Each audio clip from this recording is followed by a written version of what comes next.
इस चैप्टर का सबसे important question, dimensions of business environment, इसको इंपॉर्टेंट लिखो।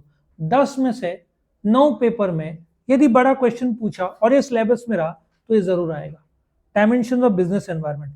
ये नहीं भी आया तो इसका कोई ना कोई रूप ऑब्जेक्टिव्स में जरूर आएगा। अब बिजनेस एनवायरनमेंट क्या होता है, मैं कम से कम 20 एग्जांपल दूंगा ये पूरा कंसेप्ट बताने के लिए।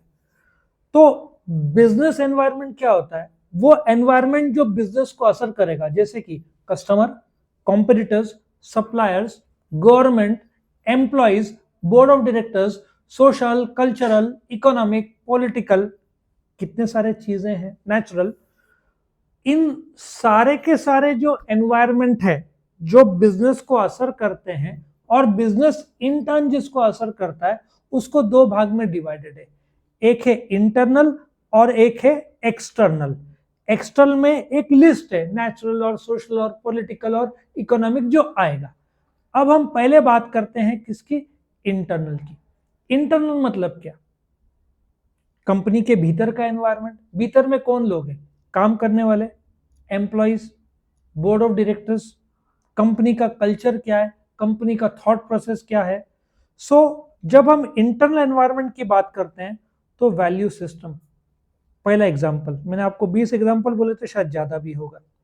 नाउ एप्पल का एक ऐसा समय आया था जब वो 3 महीना ही सर्वाइवल था, कंपनी बंद होने वाला था। स्टीव जॉब्स ने फाउंड किया था, बाद में स्टीव जॉब्स को हकल दिया गया था। उसकी एक कहानी है, बताने जाओ तो पूरा लेक्चर जाएगा। जब स्टीव जॉब्स वापस आया एप्पल में तो उनके पास सिर्फ 3 महीने का कैश बचा था। सो एप्पल शटडाउन के हालत में पहुंच गया था। जो आज वर्ल्ड का 20 lakh crore cash in hand है उनका, मतलब वो साउथ अफ्रीका के कुछ कंट्रीज को खरीद सकता है, इतना पैसा है। और एक समय बंद हो रहा था। तो स्टीव जॉब्स को बचाना था, तो स्टीव जॉब्स ने क्या किया, स्टीव जॉब्स ने बोला आपने 50-60 प्रोडक्ट लॉन्च करके रखे, इतने सारे कलर्स कैसे चलेगा। उसने पूरा स्ट्रीमलाइन किया कि एप्पल के वैल्यूज क्या थे जब वो शुरू हुआ था। आप जॉन स्कली नाम का एक आदमी था, अब इसकी कहानी है। वो पेप्सी का हेड था, वो एप्पल का हेड बाद में बना। स्टीव जॉब्स को, वो जब आया उसके बाद स्टीव जॉब्स को हकाल दिया गया। स्टीव जॉब्स ने बोला आपने पूरे कंपनी का बेड़ा गर्क कर दिया। उसने वैल्यूज वापस लाया कि Apple stood for quality, products कम कर दिए, कलर्स लिमिटेड कर दिए, क्वालिटी बढ़ा दिया, एप्पल सर्वाइव कर गया। देखो आज क्या ब्रांड बना दिया एप्पल ने। उन्होंने अपना वैल्यू सिस्टम फॉलो किया, उनका विजन, मिशन और ऑब्जेक्टिव्स। देखो एक एक कंपनी है, कार की कंपनी, उनका ऑब्जेक्टिव्स है मारुति का 20 लाख कार, लेकिन वो कंपनी टिकती है जिसका विजन क्या है, हम लोगों के ट्रांसपोर्टेशन नीड्स मीट करते हैं। समझ में आ रहा है, मैं कार नहीं बेच रहा हूं, मैं लोगों को मंजिलों तक पहुंचा रहा हूं। समझ में आया। सो मेरा जो प्रोडक्ट है देखा जाए तो सेक्रेड है, मैं लोगों के ट्रांसपोर्टेशन नीड्स मीट कर रहा हूं। और मेरा मिशन स्टेटमेंट हो सकता है मेकिंग द, या getting you to reach the goal, उसको मिशन स्टेटमेंट बोलते हैं। फर्क समझ में आया। सो मेरा विजन है लोगों को अपनी मंजिलें तक पहुंचाना, और इसके लिए एक कार कंपनी कार नहीं बेच रही है, लोगों का ट्रांसपोर्टेशन का जरिया पूरा कर रही है। सो जब एक कंपनी समझती है कि हमारा उद्देश्य बहुत बड़ा है, हॉस्पिटल का उद्देश्य प्रॉफिट नहीं है, पेशेंट्स की सेवा करना है, जब वो लोग समझेंगे तो वो असलियत में सबसे बेस्ट, वॉल्ट डिज्नी का एग्जाम, 20 भी नहीं 50 एग्जाम्पल होंगे। वॉल्ट डिज्नी, एक बार जो एक एम्प्लॉई है वो ठीक से बिहेव नहीं कर रहा था कस्टमर के साथ, तो उसको बुलाया गया। उसने बोला we are here to sell happiness. हम लोग इमेजिका में गए थे, वो बैंड लगाते ना, एक लड़की का बैंड घूम गया था। तो मैंने उनको रिक्वेस्ट किया कि आप कृपया करके, ये बैंड हमारा पेड था बट बैंड घूम गया, रिप्लेस करो। उसने हम नहीं करेंगे। मैंने बोला आपका पर्पस क्या है, उसने बोला पार्क है। बोला आपका पर्पस हैप्पीनेस है लोगों का, एक पेड़ है आपको तो दिखता है सिस्टम में, बैंड घूम गया तो क्यों रोक रहे। उन्होंने माना ही नहीं। मैंने बोला इसलिए आप लोग वर्ल्ड डिज्नीलैंड नहीं हो। फर्क समझा। डिज्नीलैंड होता ना तो बोला होता कोई बात नहीं, हम दूसरा बैंड दे रहे, बड़ा खुशी से जाओ। स्नो वर्ल्ड का वो है ना एक एक्स्ट्रा था, वो उससे घूम गया था, नहीं जाने दिया उन लोगों ने। और लेट भी हो रहा था, मैंने बोला चल मैं पे करके डाल देता हूँ, लेकिन लेट इवनिंग हो गया था, फिर वो टाइम जा रहा था, तो उन्होंने किया ही नहीं। मैंने बोला आप लोग डिज्नीलैंड इस जन्म कभी बन नहीं सकते, आपको पर्पस ही पता नहीं है आपका, सब जा रहे हैं बट एक कस्टमर दुखी होके जा रहा है, उसका एक वो बार बार थोड़ी आप इमेजिन का जाओगे। डिज्नीलैंड होता तो जरूर दिया होता, क्या फर्क पड़ता है 50, 100, 500, 1000 रुपए का ना, लेकिन जिंदगी भर की मेमोरीज तो लेके गया होता ना, ये समझ होना चाहिए। तो दैट इज विजन मिशन, इसलिए डिज्नीलैंड, अब इसकी भी कहानी बताऊंगा तो वो टाइम लगेगा, मैं इतना डिटेल नहीं जाना चाहता। तीसरा, मैनेजमेंट स्ट्रक्चर एंड नेचर। अब आप कंपनी का मैनेजमेंट स्ट्रक्चर क्या है, बोर्ड ऑफ डायरेक्टर्स है, मैनेजर्स है। रिलायंस का देख लो, उनके डायरेक्टर्स में मुकेश अंबानी है, उनके बच्चे भी हैं, 3-4 अंबानीज है। तो क्या होता है, फैमिली को पता है कंपनी में क्या चल रहा है और क्या प्लान्स है, तो बाकी डायरेक्टर्स को भी साथ में लेके 1 लाख के पर एम्प्लॉयज है, एम्प्लॉयज को अच्छा पगार दिया, डायरेक्टर्स। अच्छा, मुकेश अंबानी कितना पगार लेता है, वो था ना वो बूढ़ा आदमी मसाले का, एमडीएच का दादाजी, अभी तो गुजर गए हैं, पगार कितना लेते थे, बहुत फेमस थे। सर उनकी फेक डेथ की भी न्यूज आई थी नहीं, वो डेथ हो गई उनकी, नहीं एक बार फेक डेथ। नहीं, एक्चुअल में डेथ हुई, 90 करोड़ उनका सैलरी था मसाले का, कंपनी का। मुकेश अंबानी का सैलरी कितना होना चाहिए, 5-10 हजार करोड़ होना चाहिए कम से कम, उन वो लेते जीरो, वो लेते ही नहीं पगार। सो जब द मैनेजिंग डायरेक्टर मजबूत है तो कंपनी बराबर ही चलेगा, वो बोलते हैं मुझे पगार नहीं चाहिए, डिविडेंड उनको मिलता है, ठीक है। Internal power relationship, board of directors में आपस के कॉम्प्लिकेशंस क्या है, क्या स्ट्रक्चर है, किसके पास ताकत है किसके पास नहीं, ये सब लागू होता है। फिर ह्यूमन रिसोर्सेज, जो काम करते हैं वो स्किल्ड है अनस्किल्ड है। आज एक डायमंड कंपनी में, डायमंड भी जान दो, बोइंग का नाम लेते हैं, बोइंग कंपनी सुना है ना एरोप्लेन की जो बनाती है, अभी उसमें स्ट्राइक था, 1.5-2 महीना स्ट्राइक चला, 8,000 करोड़ का घाटा हुआ, 33,000 लोग काम करते हैं, 17,000 लोग को जॉब में हकाल रहे, वो लोग हटा रहे, और उनका लगातार एरोप्लेन में प्रॉब्लम। अभी 2 दिन पहले एक का एक्सीडेंट हुआ, एक की डेथ हो गई, बीच में 300-350 लोग का डेथ हो गया। क्वालिटी, ह्यूमन रिसोर्स, कुछ तो गड़बड़ी हो रहा है क्वालिटी में, इतना ज्यादा प्रॉब्लम हो रहा है बोइंग में। वर्ल्ड में 2 मेन कंपनीज है, बोइंग और एक एयरबस, ये 2 कंपनीज क्या बनाते हैं, एरोप्लेन्स बनाते हैं। फिर अदर फैक्टर्स, आपकी फिजिकल एसेट्स कैसे हैं, संपत्ति जो कंपनी के पास है, आप मार्केटिंग रिसोर्सेज कितना लगाते हो। कोका कोला, आप देखो मार्केटिंग बहुत ज्यादा करती है, कोका कोला ब्रांड के लिए नहीं, वर्ल्ड के सब देश में Coca Cola, north Korea Iran छोड़ के, वो याद दिलाती भाई पियो, उनको कोका कोला नाम नहीं करना, वो लोग को सिर्फ वो याद दिलाना है। आपने ऐड देख लिया, कभी गए अरे चल एक कोका कोला लेते हैं, ठीक है। सो दे आर ओनली रिमेंबरिंग, उनका मेन खर्चा एडवर्टाइजिंग का है। फिर फाइनेंशियल फैक्टर्स कितने, आज अडानी के पास 45,000 करोड़ कैश इन हैंड है, पाकिस्तान 2 साल से बोल रहा है आईएमएफ को भाई 30,000 करोड़ दो, 30,000 करोड़ दो, अडानी तो 2 मिनट में दे दे। एप्पल के पास 20 लाख करोड़ है, रिलायंस के पास एक समय 1 लाख करोड़ था, अकेला रिलायंस बचा सकता है पूरे पाकिस्तान को, सोचो। रिलायंस भी जाने दो, अकेला मुकेश अंबानी बचा सकता है, बट सब रिटर्न ऑफ इन्वेस्टमेंट और बहुत सारी चीजें होती है। समझा, इंटरनल जो कंपनी के भीतर का है, ये कंपनी के बाहर का नेचुरल एनवायरनमेंट, क्या बोलेंगे, नेचुरल एनवायरनमेंट वो एनवायरनमेंट है जिस माहौल में आप हो। नासिक में वाइन, क्यों, ग्रेप्स, सबसे ज्यादा इंडिया में कहाँ ग्रेप्स होते हैं, इसलिए सुला 70 लाख बॉटल्स हैं, बेचते हैं साल में, मैंने बताया था 60% भी मैंने ज्यादा पीते, कमाने लग गए और वही ज्यादा पीते हैं। क्यों, नेचर सपोर्ट करता है सुला को। एशिया का सबसे बड़ा कान्ना मार्केट कौन सा, नासिक, लासिल का।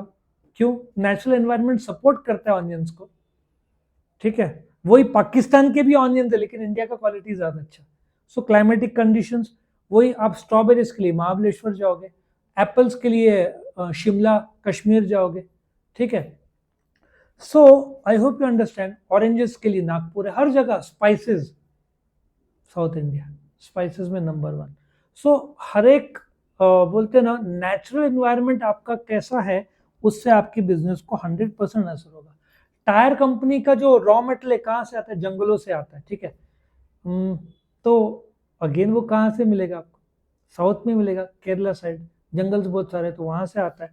सो क्लाइमेटिक कंडीशंस क्या है, टोपोग्राफी क्या है, लोकेशन क्या है, आजू बाजू पानी है कि नहीं। अच्छा स्टील के कंपनीज ले लो, जहां नदी होगा उसके बाजू में, क्योंकि ट्रांसपोर्टेशन में बड़े बड़े जो शिप के है ना कंपनीज, आपको नदी किनारे मिलने। अच्छा आपने सातपुर में तो शिप बना लिया, बट बॉम्बे की नदी में कैसे डालोगे, समुद्र में कैसे डालोगे, बड़ी है टाइटैनिक शिप, ठीक है। आप हर बार तो हाथ ऐसे नहीं कर सकते पोज के लिए, वो शिप को लेके जाना पड़ता है, तो नदी किनारे रख बनाते हैं, आपको बहुत सारे पोर्ट्स वहां पे मिलेंगे, बहुत सारे स्टील के कंपनीज वहां पे मिलेंगे। तो ये सब साइकोलॉजी है, आपका समुद्र के नजदीक है नहीं है, नदी है नहीं है, लेक है नहीं है, पानी का सप्लाई है नहीं है, ये सब नेचुरल एनवायरनमेंट देख के, पानी बारिश होती है कि नहीं। अच्छा आपको गहू सबसे ज्यादा कहाँ मिलेगा, बेस्ट क्वालिटी के एमपी, वहां का क्लाइमेटिक कंडीशंस है।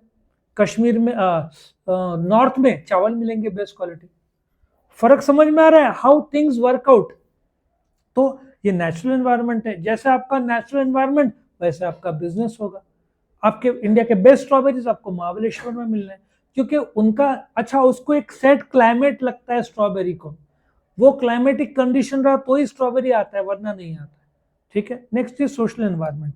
सोशल एनवायरनमेंट क्या है, अभी जैसे जो माहौल है सोसाइटी का, सोसाइटी में लिटरेसी लेवल क्या है, एजुकेशन लेवल क्या है, ठीक है, स्टैंडर्ड ऑफ लिविंग कैसा है।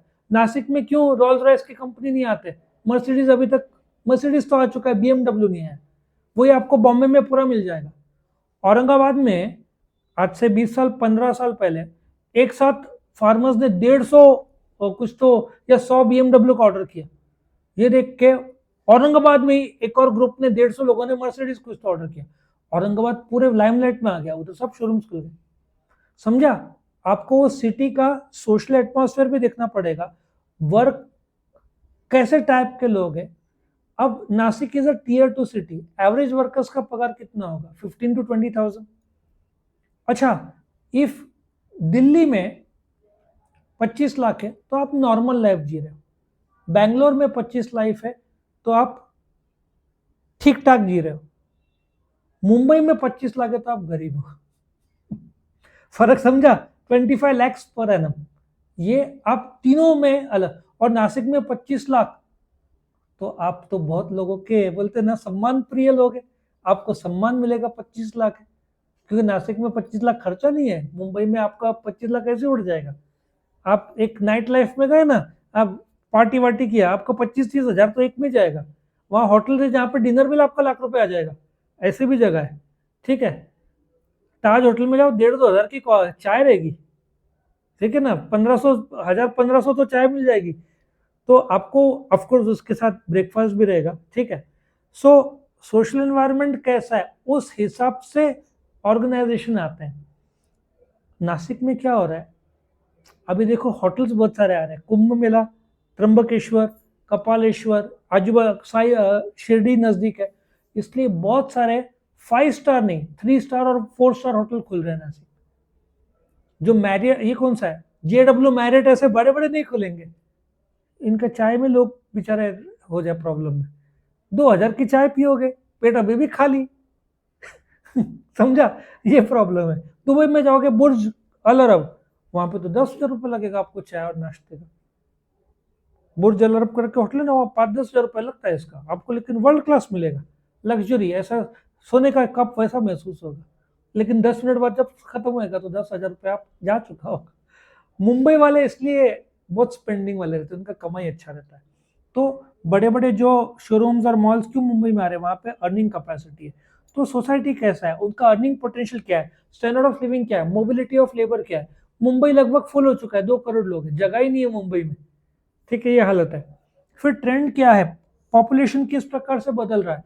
अभी OTT प्लेटफॉर्म नेटफ्लिक्स वाले आ गए, पहले ना हमारे इसमें मुंगेरी लाल के हसीन सपने देखते थे, ये जो प्रोग्राम हम देखते थे, हमारे इसमें ये जिंदगी था हमारा। अभी तुम बोलोगे फ्रेंड्स या जो गुड डॉक्टर्स ऐसे टाइप के आते ना, नेटफ्लिक्स के 1-2 महीने सीरीज देखे थे। और आजकल का जमाना वो कौन सा, वो गाली गलौज था ना प्राइम में, मिर्जापुर। मैंने बोला बच्चों को कौन सा, जैसा मिर्जापुर देखो, मैं तो शौक हो गया सुन के, जो बच्चे लोग के लिए नॉर्मल हो गया अभी। पहले लड़कियों के मुंह से गाली नहीं सुनते थे, अभी लड़कियां भी गाली, ये सब देखते के ट्रेंड हैज चेंज, अभी नॉर्मल हो गया है। अभी लड़की ने गाली दे तो लड़का भी इज नॉर्मल, पहले तो सोचते लड़की कैसे गाली दे सकती है, अभी तो उल्टा हो गया, लड़की भी हो सकता है ज्यादा गाली दे, लड़का ही चुप हो जाता है, जान दे बहन नहीं होगा। ठीक है दादा। तो जमाना देखो कैसे बदल गया है, तो सोशल एनवायरनमेंट वैसे चेंज हो रहा है। इसलिए आप देखो ये जो महंगे चीजें हैं, जिम्स और ये सब है ना चेन, ये थोड़ा सा youngsters are spending high on this, इसलिए जो लग्जरी टूरिज्म और जो वो जो है ना कॉर्डेलिया क्रूज, ये सब इंडिया में सक्सेस होना ही है लॉन्ग टर्म। यंगस्टर्स कमा रहे हैं और स्पेंड कर रहे हैं, कोई गलत बात नहीं है, आप कमाओ और स्पेंड करो, इट्स ओके। ठीक है, तो ट्रेंड्स बदल रहा है, सोशल वैल्यूज, आपका बजट कैसा है। ठीक है, गांव में हम सोच भी नहीं, गांव वाले थोड़ी क्रूज का सोचेंगे, तो बोट में 5-5, 10-10, 20-20, 50 रुपए में बोट क्रॉस करें, लग्जरियस क्रूज, तो वो लोग का लाइफस्टाइल विल बी लिमिटेड। और फिर ट्रेडिशंस कैसा रहेगा। Now come to political. North Korea में क्यों बड़े बड़े अमेरिकन कार कंपनी जाएंगे नहीं, क्योंकि वहां का पॉलिटिक्स अलाउड नहीं करता। इंडिया का पॉलिटिक्स स्टेबल है, एब्सोल्युटली यस, इसलिए बड़े कंपनीज आ रहे हैं। जो पाकिस्तान का स्टेबल है नहीं, वहां पे तो कार कंपनीज धड़ाधड़ बंद हो रहे हैं, क्योंकि स्पेयर पार्ट्स ही नहीं आ रहे, फॉरेन एक्सचेंज ही नहीं पे करने के लिए। मोबाइल के कंपनीज ये आ रहे हैं। एक गाड़ी दिखाया था, इंडियन हंस रहे थे, उन्होंने बोला, ये तो हमारा साइकिल जैसे गाड़ी है, उन्होंने जो बनाया था।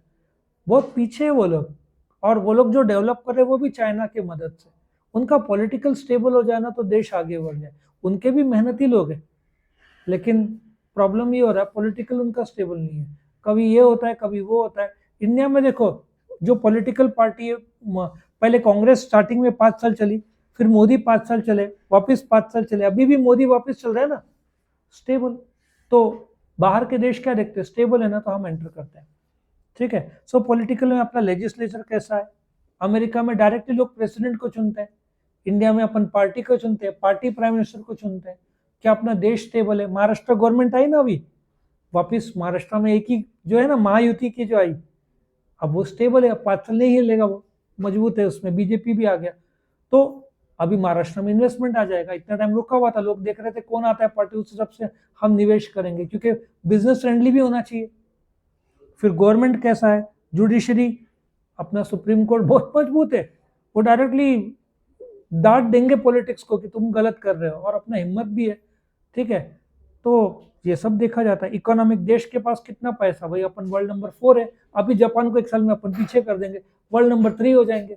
60 लाख करोड़ का फॉरेन एक्सचेंज रिजर्व है, वर्ल्ड के फास्टेस्ट इकोनॉमी हर प्रकार से अपन कर रहे हैं, 30,000 आईफोन बना रहे हैं, 6 से 8 लाख करोड़ के गाड़ियां बन रहे हैं। वर्ल्ड के बहुत सारे शेयर बाजार डाउन है, लेकिन इंडिया का स्टेबल और ऊपर आ रहा है, बीच में भी डाउन हुआ था लेकिन वापस ऊपर आ रहा है। सो अपना इकोनॉमिक 5 लाख करोड़ के तो ट्रेन ऑर्डर की है अपन ने, इसका बुलेट ट्रेन 2027 को आ जाएगा। अच्छा, जापान के साथ वो एग्रीमेंट मैच नहीं हुआ, जापान का रेट और अपने रेट में फर्क है, इंडिया ने बोला हम खुद बनाएंगे बुलेट ट्रेन, अब इंडिया खुद बना रहा है बुलेट ट्रेन। देखो क्या इसके जिगरा जो बोलते हैं ना, अपना देश बहुत मजबूत है, नहीं दे रहे ना, चलो हम खुद बनाएंगे, और अपना देश में है कैपेसिटी, बड़े बड़े बेल वेल कंपनीज है, भारत एविलिटी, कुछ ना कुछ तो कर ही लेंगे। कंटेनर्स अपन नहीं बनाते थे, वो बना रहे, लैपटॉप्स नहीं बनाते थे। अच्छा, एप्पल सोचता था इंडिया प्रो मैक्स, इंडिया के पास स्किल नहीं बना सकते प्रो मैक्स, नवंबर में प्रो मैक्स।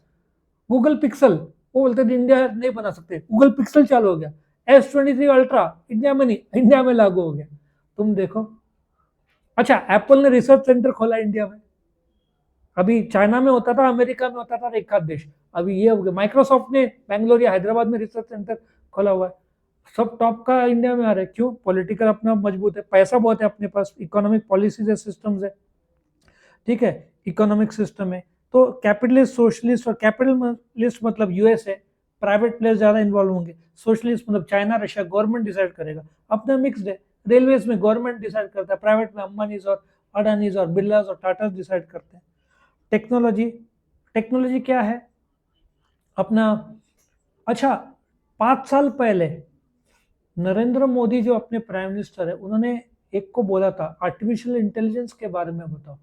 सो अभी जो आर्टिफिशियल इंटेलिजेंस चल रहा है ना, अपना देश ने 4-5 साल पहले से सोचना शुरू कर दिया था, और अभी देखो बहुत फास्ट आगे बढ़ रहा है। तो देश का टेक्नोलॉजी, अच्छा वर्ल्ड के 80% बैंक इंडिया का सॉफ्टवेयर फिनेकल यूज करता है, आई थिंक इन्फोसिस का। मर्सिडीज बेंज जर्मनी में सॉफ्टवेयर प्रॉब्लम आया था, अमेरिका नहीं गए थे, इंडिया को फोन किया था कि प्रॉब्लम है आओ, इंडिया के सॉफ्टवेयर भाग के गए थे। मलेशिया में बहुत सारे मैं इंडियन से बात करता हूँ सॉफ्टवेयर में, ऑस्ट्रेलिया अमेरिका तो नॉर्मल है, सब इंडियन भर भर के सॉफ्टवेयर है, और इंडिया के खुद के पास टेक्नोलॉजी है, आर्टिफिशियल इंटेलिजेंस है, सब डाल दिए। सो टेक्नोलॉजिकल एनवायरनमेंट कैसा है, रोबोटिक्स। अभी 10-20 साल में देखो, पहले कैश डिपॉजिट मशीन नहीं थे, अभी सीडीएम आ गए ना। अभी आप जाओगे ना, वो स्माइल करती हुई औरत नहीं मिलेगी आपको, रोबोट्स मिलेंगे आपको, अभी सब रोबोट से मिलना है हर जगह पे। आप सोचोगे बस प्लेन में जाओगे तो एयर होस्टेस मिलेगी शायद, नहीं तो पता चला उधर भी रोबोटिक्स स्माइल कर रही है, नए रोबोटिक्स को बना दिया। अभी इलॉन मस्क ने वो एक आदमी के ब्रेन में चिप डाला था ना, वो आ गया, वो दो चल रहा ना, अमेरिकन गवर्नमेंट ने अलाउ किया था वो। आई थिंक उसको कुछ तो इश्यू था, चिप डाल दिया था ब्रेन में, और वो 1-2 साल से बीच में प्रॉब्लम आया था, उसको अपग्रेडेशन दिया सॉफ्टवेयर, 5-6 साल में तो चिप्स आ जाएगा। तो अब तो आप बोलोगे ना, क्या सोचोगे, सोचो चिप ब्रेन में इम्प्लांट कर दिया, तब तो आप तो डायरेक्टली बोलोगे ना मार्स और वीनस में जाने का, और बड़े बड़े शब्द यूज करोगे, ऐसा भी होएगा। क्या क्या टेक्नोलॉजी आ रहा है। सो इंडिया इसमें फोरफ्रंट में।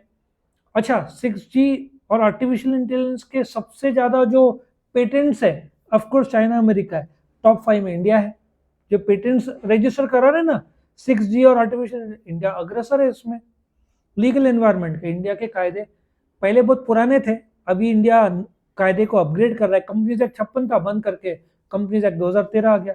इनकम टैक्स एक्ट 61 था, अभी डायरेक्ट टैक्स कोड आ जाएगा। पार्टनरशिप कंज्यूमर प्रोटेक्शन एक्ट 86 था, फिर 2019 आ गया। बहुत सारे एक्ट है, इंडियन कॉन्ट्रैक्ट एक्ट, मतलब बोलते हैं ना ब्रिटिशर्स के टाइम के जो एक्ट थे सब उड़ा के गवर्नमेंट नए कायदे ला रहा है, अपग्रेडेशन कर रहा है, नवे नवे बोलते हैं ना ऑनलाइन सिस्टम्स आ रहे हैं। सो लीगल तो अपना फर्स्ट क्लास है, सब मानते हैं इंडिया के लॉ को, लीगल सिस्टम, और सुप्रीम कोर्ट इंडिया का बहुत मजबूत है, तुम छेड़खानी नहीं कर सकते, बहुत गजब है सुप्रीम कोर्ट, उसके सामने तो गवर्नमेंट को भी झुकना पड़ता है। आया समझ में। अभी यूपी को बोला ना तुम, पहले क्या जो भी किसको पकड़ा उसका घर तोड़ते थे, रोक दिया सुप्रीम कोर्ट ने। सुप्रीम कोर्ट ने बोला उतना दिन का नोटिस दो, और किसने तोड़ा तो उसके घर का पगार हम निकाल लेंगे ऑफिसर का। अब सुप्रीम कोर्ट के विरुद्ध कोई जाएगा नहीं। हिम्मत, आज आप सुप्रीम कोर्ट के पब्लिक में बोल के दिखाओ, विरुद्ध में अरेस्ट हो जाओगे आप। सुप्रीम कोर्ट हाई कोर्ट के विरुद्ध आप पब्लिकली बोल भी नहीं सकते, सुप्रीम कोर्ट सही है गलत है बोल नहीं सकते, वो इंसल्ट होता है इनका, वो सम्मान, और है भी अपने देश में। तो अपना लीगल तो बहुत मजबूत है, गवर्नमेंट झुकते कोर्ट के सामने। सुप्रीम कोर्ट ने आदेश लाया तो कोई उसका चैलेंज आसानी से नहीं कर सकता, या बोल नहीं सकता है गलत लाया। आप सुप्रीम कोर्ट को रिस्पेक्ट आपको करना ही पड़ेगा। सो अपना बहुत सारे कायदे हैं, वो भी बढ़िया है। तो ये खत्म होता है डायमेंशन ऑफ लीगल एनवायरनमेंट।